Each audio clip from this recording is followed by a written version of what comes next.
saw how aggressive Boxy could be with a Kalea. I mean, the man was making moves that sometimes you don't really see from other Kaleas, and because of the fact that you have a traction pulse to back that up with, and then a lot of just other options, even the Frederick, like the Frederick alone, how do you find that window if you're on it to play against that? A lot of questions up in the air here for Onic, able to recover the series to force a game number 3, but all the spotlight, all the stuff. The stars right now are aligning for CFU. Let's watch their journey heading into EWC at MC. សួស្តីអ្នកគ្នាខ្ញុំមក12មកពី CFU Gaming លេងតែលើ role mid lane សម្រាប់ខ្ញុំមក MSC ឆ្នាំនេះហ្មងគឺដើម្បីខ្លួនឯងហើយនឹងក៏ដើម្បីសងសឹក SOG ដូចគ្នាសម្រាប់ការ MC គឺខ្ញុំចាញ់ទៅលើ SOG ហ្នឹងវាឈឺចាប់ដែរព្រោះវាមិនតិចយើងឈ្នះហើយប៉ុន្តែយើងនៅតែចាញ់នៅម៉ាច់ហ្នឹងហើយខ្ញុំមក EWC នៅឆ្នាំនេះទីមួយក៏យើង focus លើ team ធ្វើម៉េចធ្វើឲ្យបានល្អជាងការ MC ហើយចាញ់មកសងសឹកហើយផ្លេចឱកាសនេះ Considering how CFU were just so close to making it past Swiss stage in the M6 World Championship, and this version of CFU is better, I think they might actually surprise a lot.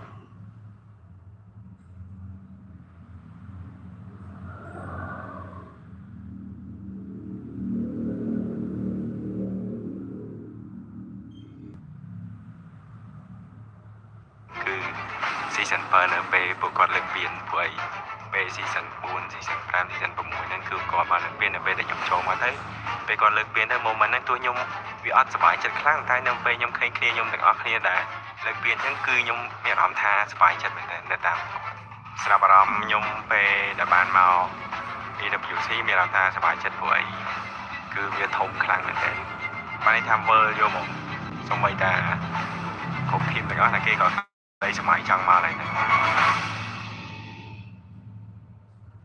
That was CFU Gaming and their journey here heading into MSC at EWC. Yes, they are entering this as two-time, back-to-back champions for MPL Cambodia Season 7 and Season 8. Now, if you want to be a champion in your own right, again, there is our beautiful all-star event happening in-game. It's going to be going all the way up until August 5th.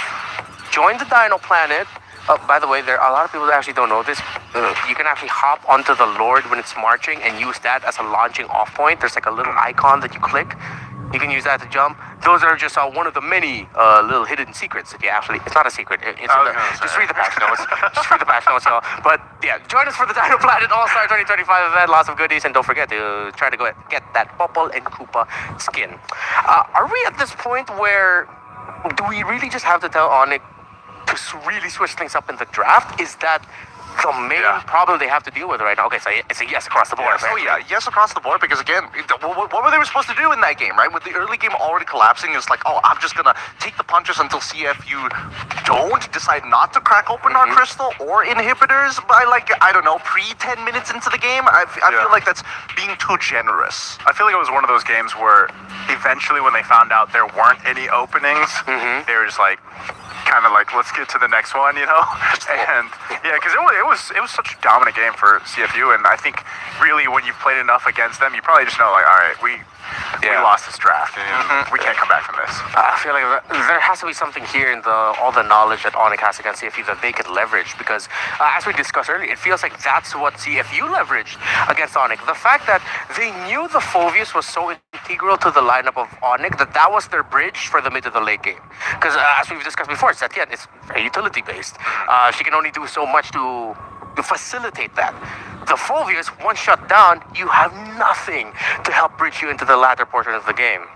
I think that a lot of it just comes down to like Khalil, the fact that Khalil got so far down into the draft in the first place, right? I think that that was one of the big things that I was trying to figure out, right? Because both sides were kind of like avoiding it. Then Kimmy as well. Kimmy, we saw the Farsa get banned out very early on within first phase, and then Kimmy was still a big question mark, and then Zetian was still there. So the question was like, wait, hold on. You already see the Frederick, you know they want to go for the Kimmy anyways. Then it becomes a trade-off of, do we just completely shut down and collapse because they had to commit at least one ban to get rid of the CC. So that's why I feel that CFU really engineered it well. My big problem is when the Lunox popped up. Yeah. Was that same sentiments? Yeah, was that necessary to show it now? I get that. Like having a diverse amount of damage profile is always good, but you need something to kind of bridge you a little better, especially knowing that your mid lane is going to be really tough.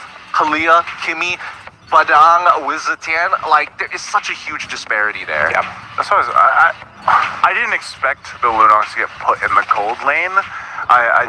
Maybe it could eventually work. You know, again, this is only our second match for MSC, but yeah, I think the Lunox was the big kind of kicker for me, where I was like, I don't know if that was really good. I don't know if that's going to work out.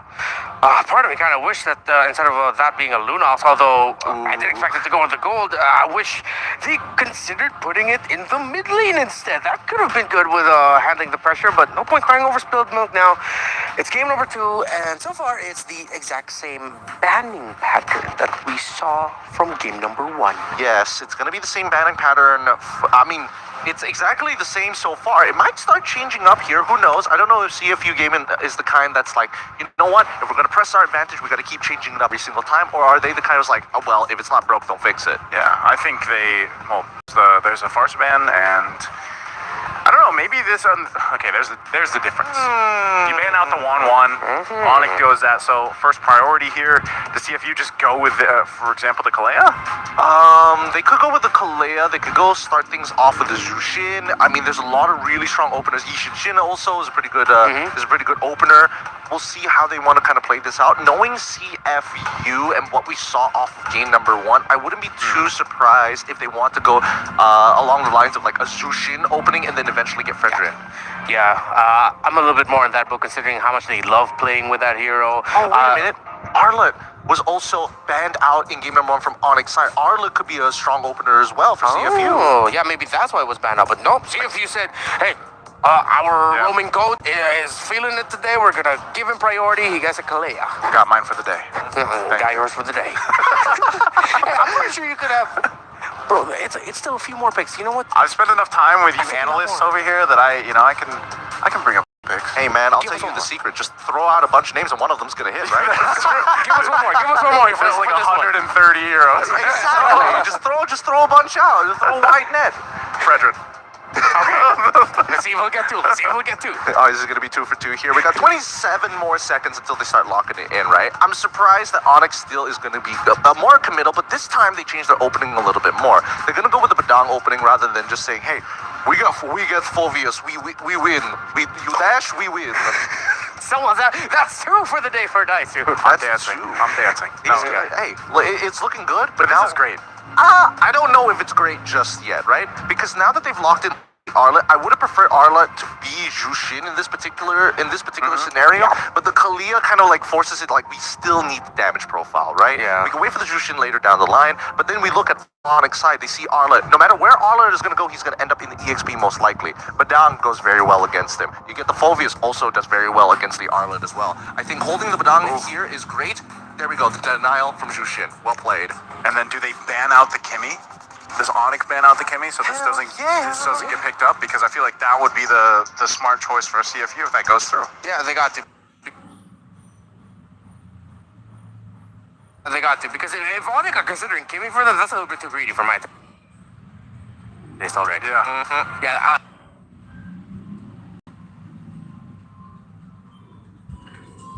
Now, from CFU side, I'm thinking there is the possibility that, hey, maybe Valentina might just be viable in this particular draft against Onic because they might get some better ultimates down the line, or at the bare minimum, the Mountain Shocker. Zetian, really, really good, because keep in mind, the pushback, she has a pushback, she has a stun. The only issue is that nobody really benefits from the MR shred. So it's not completely useless, but definitely underutilized in certain areas.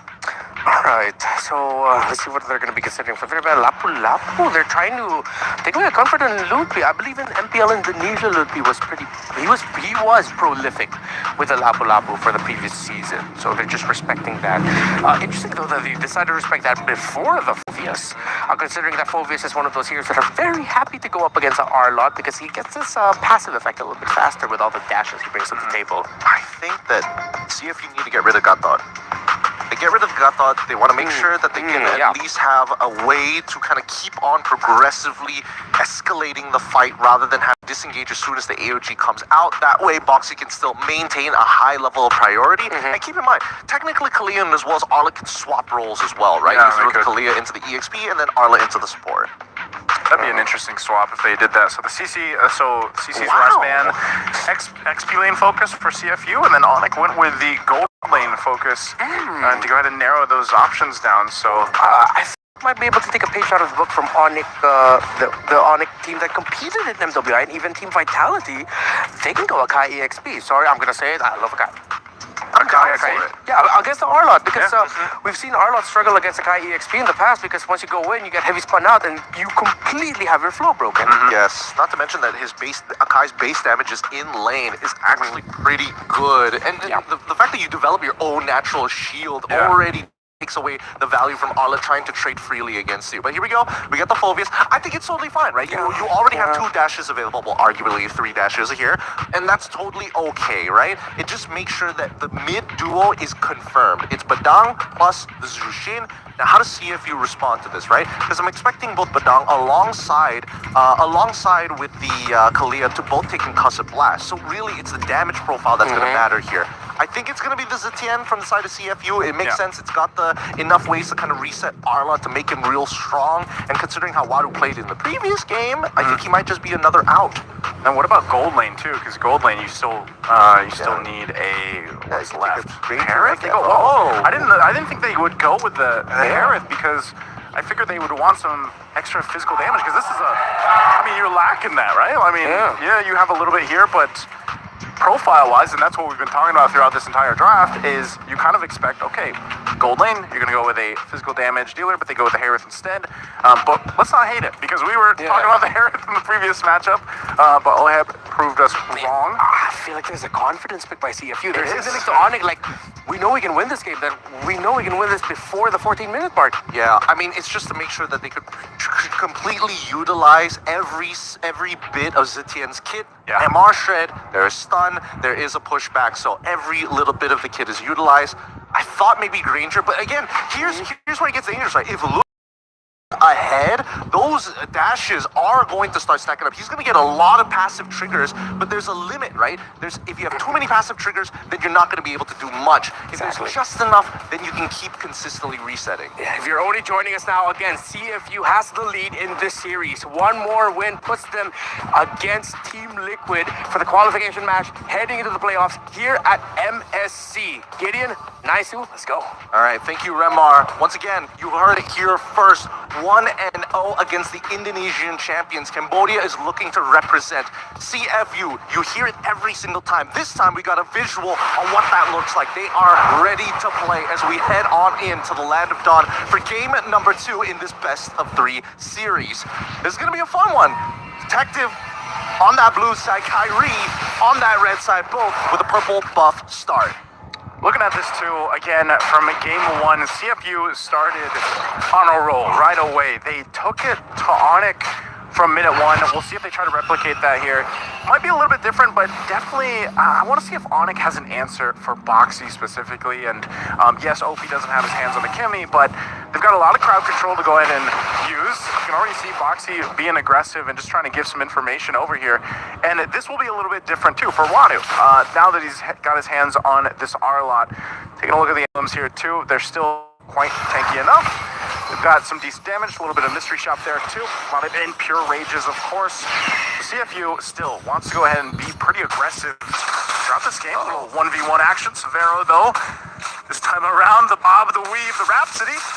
There'll be a sack. Oh, Sanzo this time gets first blood for Onic. Yep. So, in terms of the emblem setup, Keyboy decides not to take concussive blast, but instead wants to be able to kind of move a little bit faster with the help of the quantum charge. Helps with those rotates, helps to be able to move in and out of those fights. But more importantly, they don't actually want to push the waves. And Boxy, unfortunately, with that concussive blast, doesn't have a choice to stay attack topside. Oh, Boxy goes aggressively, will flicker out, but gets taken down. Kyrie picking up a kill, so way better start for Onic in game 2. A much better start indeed. Onic have adjusted their plan. You want to be aggressive, you want to punish your aggression, right? And at least for Severo, he's very comfortable in this Harris v Granger matchup. They played it for months because of the previous patch. Yeah. Now we go to the very first turtle.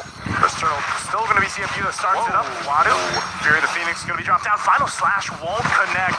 They're going to jump in. Loopy though, Infernal Blast. Infernal Pursuit. One down, still going to be on. Loopy in trouble, trying to get away. Goes in with a Dark Wave, but gets enough health back. Looking for OP, but finally will fall. CFU picking up a couple of themselves, plus this objective, a hard-fought first turtle for the game. Oh my god, Boxy. That was actually kind of sick. He jumps in, knowing that Loopy wants to get the passive stack on to Detective first so he can start using the Infernal Pursuit. Catches him mid-punch, and then the rest of the team chain CCs him. By the time he gets the Infernal Pursuit, Detective gets a free disengage. Let's watch for this one more time, right? Because Detective is here. He gets pushed back, he sees Keyboy, and then Luffy gets knocked up and allows them to disengage properly because Sans can't cover Luffy on top of the fact that Keyboy is dead. So really good stuff here. It's these small moments from CFU which is making the difference. Yeah, and in that, Opie got taken out earlier on. He did have to burn the flicker, so Onic will find something, and that's, you know, what you mentioned is anytime Keyboy can set things up, he'll go ahead and try to do that. Doesn't have a flicker available now too, but still Onic holding on to a very minor lead. This is going to be one of those games too where the gold laners really play a part, as Severo has done a good job farming up. Sing as well hasn't gone down despite dealing with a lot of 1v1 pressure. This is like Gideon mentioned, the classic matchup that we're so used to seeing in the gold lane between these two heroes. So the teams for now are really just looking off pick-off potential, you know, around the rest of the map here. Yeah, again, this is a very interesting matchup between these two gold laners, right? Because we've seen it many times, but it really boils down to the battle spells. Because now both sides don't have the flicker. It becomes a skill matchup, right? Severo must maintain a certain amount of distance to stay outside of the Zaman Force, because if Zing dashes on top of Severo and commits hard enough, he will actually win out in this 1v1, right? Severo needs to make sure that he can poke out Zing and keep his health bar at a minimum, so even if he goes for the all-in, Severo with 2 Rhapsodies should be able to take him out. Oh, Foxy gonna try to do something here. Purify's gonna be popped already, so Severo's gonna be fine. That is a battle spell down, so a little bit of an advantage right now for Sing to work on that Harith. We'll see if Onic tries to go ahead and help out, but Turtle's going to be the next focus for both teams here. Yep, they're going to force out that top side, knowing that Severo doesn't have that Purify. Whoa! Sans jumping in. We'll get the flicker out. Sing, though, going to try to cut it off with the Zaman Force, so that's going to be burned as well. A couple battle spells and ultimates, but meanwhile, the fight for this turtle. Onic has control. Wadu there, final slash, but Kyrie will secure the turtle. Still going to be breaking down the fight. Wadu going to be in trouble, and Kyrie will get a kill as well. Takes a shot at Opie. I don't think you get anything more. Keyboy not going to burn that flicker for that, so focus for Onic is that objective. They get a couple kills. They won't get this mid-turret just yet. Yeah, all this because Wadu just... That's really what it boiled down to. Yeah. If he hit that all, it would be a different story. Because he was left out in the water, and considering that the front line was getting shoved in from the side of Onic ID, making sure that Detective couldn't cover that space, that's how Onic ID were able to take this turtle for free. But now back into the gold lane, right? Again, a lot of resources are getting thrown up to this top side. The fact that Sans wasn't really part of that fight to begin with just goes to show how important it is gold laners to have some form of pressure, some form of a lead to really skew it in their favor. So close here too, despite, you know, other than the jungle, which is, I guess, to be expected when you get a lead like this in Kyrie. Again, Keyboy gonna be fine. The Tsunami Slam won't land. Boxy punished this time, and the kill goes over to Severo. Still the Dark Wave. Luffy jumping in. Whistle Flicker, Fury of Phoenix will be used. no one else to follow through. So Onic happy with one. Yeah, really nicely done there. Making sure, hey, you tsunami slam. Okay, sure, not a big of a deal. Luffy just flickers on out of there. Instantly punished, knowing that Boxy still had his flicker on cooldown. So just really good tracking of the battle spells from Onic ID, right? Both sides will find any little bit of advantage. T1 collapses down on bot side, but now we are starting to see the ball roll. I'm not sure how Kyrie is going to go, but it looks like he's going to go for the BOD. He's real greedy because he's also taking cooldown boots on top of it. And not to mention, Severo already with the Sky Piercer, this is where Zing has to be careful. Is this just because of like a confidence play? Zing, wow, going forward, Zavero. He saw Onic, the rest of the members there, so he's just going to clear that out. I'm not sure if they're going to be able to do much more, but that is no Zaman Force now available for this turtle. So Onic might have enough of that information. Boxy's going to go ahead and take a look. I'm not sure if they're just going to rely on a Final Slash for this fight here. It's going to go for a little bit of a reset. Dark Wave. They go through. Zing going to have to join the fight. There's the Final Slash we were looking for. Fury the Phoenix drops it down. Keyboy, Tsunami Slam as well, but Kyrie still gets the turtle. Zing unleashing now, looking for Sans. Meanwhile, Luffy's going to be in trouble as well. Sans still up. The Zing can't get the last hit that he was looking for, but now it's Kyrie. Before he falls, he'll pick up a kill, and Wadu will survive. I don't think they're able to find Sans, though. Wow, that fight, it didn't look like it started off well, but it worked out at the very end. I would love to see a replay of that fight one more time, because it really boiled down to Wadu jumps into the middle of the fight. Let's see how many people he catches with that Final Slash, right? He gets in there, the back line gets attacked, and that's where things start to snowball out of control. When both Zing and as well as Wadu are able to get their initial resets, because right now they're still pretty tanky, and there's not enough damage from the side of Onic Indonesia to commit and spread it out and distribute it amongst a lot of spots. Again, Wadu, I know we didn't get to see the entire play out, but he did a phenomenal job too at zoning Kyrie out. So Kyrie wasn't able to actually join some of that crucial moments of that fight. So, and then, survives it all after that with the flicker. So great decision from CFU. So Onic, they lose. They had about a 3,000 gold lead that they were working with. It's going to be whittled down to pretty much to an even game here, at least economically.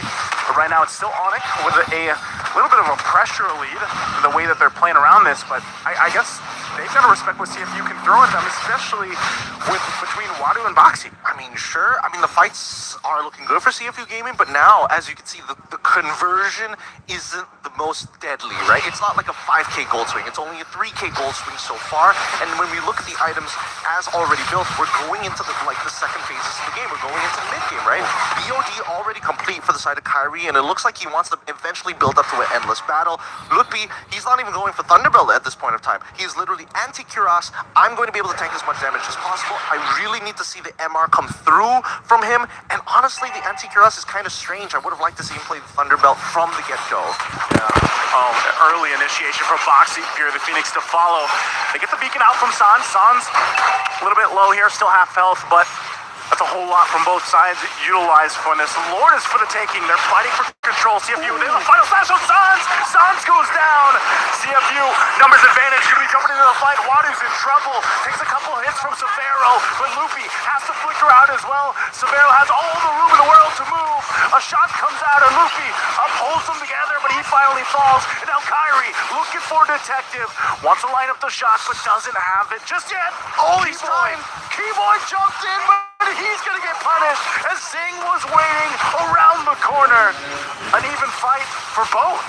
Oh my goodness. Alright, it's a battle of inches at this point, right? Both frontliners end up dying here. CFU, they do get a bit of a reset. Nobody's going to be able to take the Lord just yet. And the worst part is as these fights are going through, we start to see the micro plays, right? We start to see the efficiencies from Onic's side. Yeah, I'm down 2 kills, but look at Severo and as well as Kyrie's damage. They're through the roof. They're topping the charts right now. And even Lutfi, without any damage items, is still able to provide and contribute. The worst part about this is the fact that Detective is 2 levels down.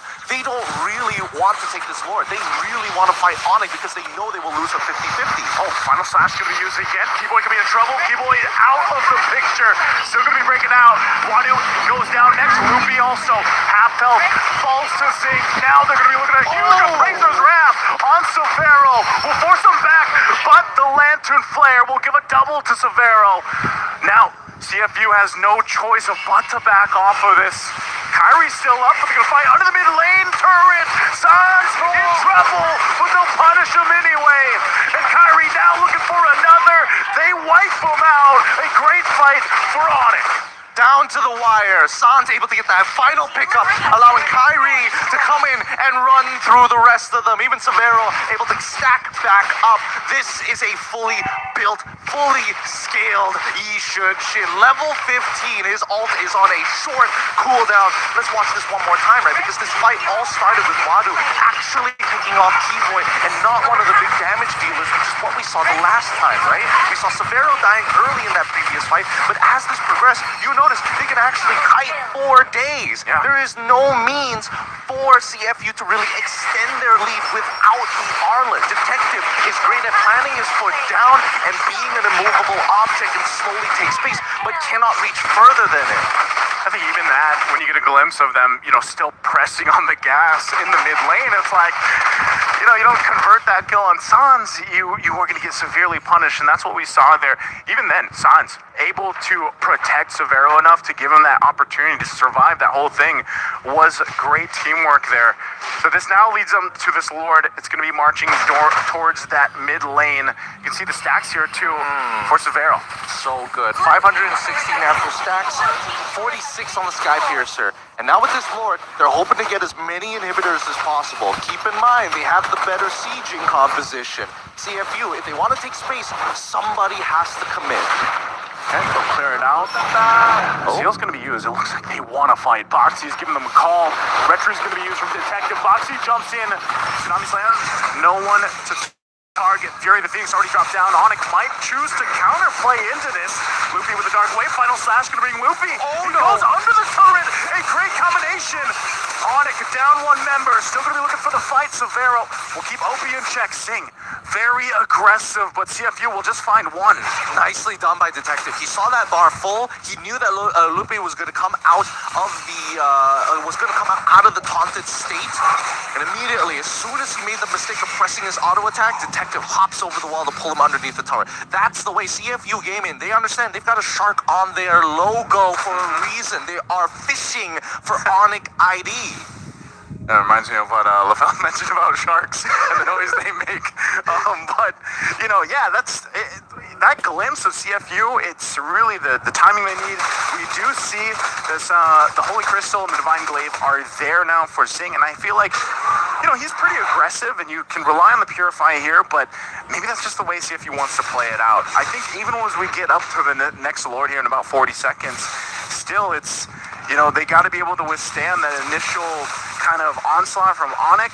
They've been the ones, CFU, from game 1 to now even game 2, despite even being down, to start these fights. I don't know if it would change much for them if they let Onic be the ones to get the first get-go on it. I don't think they can afford it right now, mainly because Detective is a level down on Kyrie. And we know that with these world-class junglers, that one level difference really is the difference maker. Detective, No, they're gonna force a fight anyway. Final slash already used under the tier 1 turret in the mid lane. Still gonna be looking for more. Detective finally falls. Sing sees multiple low health bars, but Severo just unleashes. Keyboy jumps on in. They're gonna be able to take out Sing, but it's a double for Opie. A trade already 3 for 2. And Onic still with Kyrie up. Do they go and take this Lord? They're so low here. Yep, they are low, but Kyrie is going to heal up. There's no... Actually, I don't think if they're able to do the... Oh, wait, no, Kyrie should have enough damage, but he's going to let Severo do the tanking. So once he's got just enough health, he gets back in and they start switching places. So nicely done from the side of Onic Indonesia. Let's look at that fight one more time, because I was surprised that they decided to fight here. Of all places. Why would you do it so close to mid-tier 1? I was thinking the same thing. I was like, if they are going to start a fight, maybe not there. That's not the best place.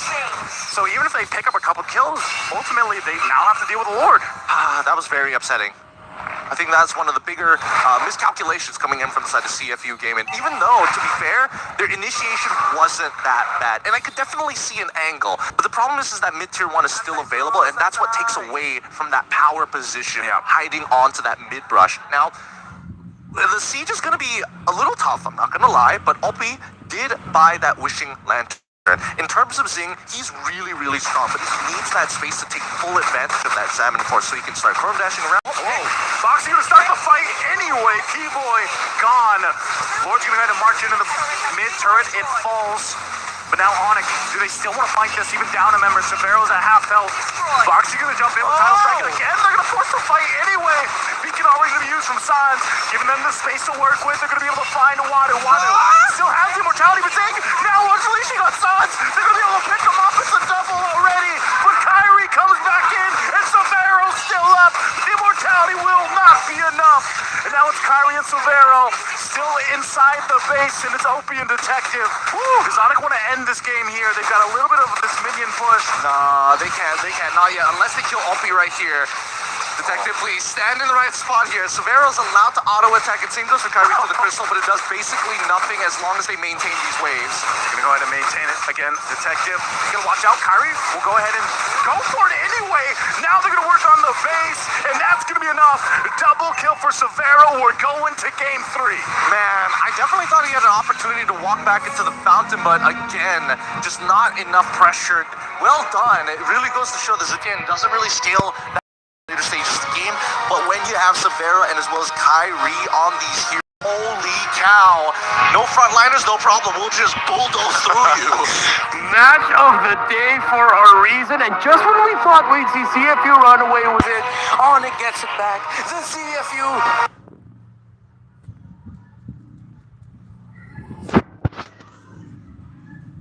came in the adjustments that were made. I think at some point, Severo and as well as Kyrie was doing his own thing. He was playing a little selfishly for sure. But Severo probably looked over at Luffy Boy is like, one of y'all gotta die for me.